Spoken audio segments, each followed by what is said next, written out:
Introduction. The CSS Box Shadow property is a powerful web design tool. It is used to create depth and dimension on a flat, two-dimensional screen. Understanding CSS Box Shadow property. This property allows casting a drop shadow from an element's frame. The shadow gives an element a three-dimensional look and feel. The shadow does not affect the layout and size of the element or surrounding elements. Usage and syntax. Syntax: shadow, H offset, V offset, blur, spread, color.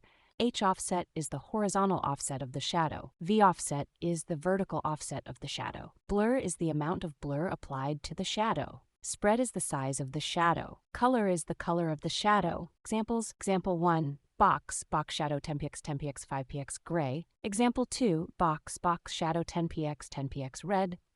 Tips and tricks. Multiple shadows can be created by specifying each shadow individually, separated by a comma. Common errors: forgetting to specify both the horizontal and vertical offsets. Forgetting to include a color.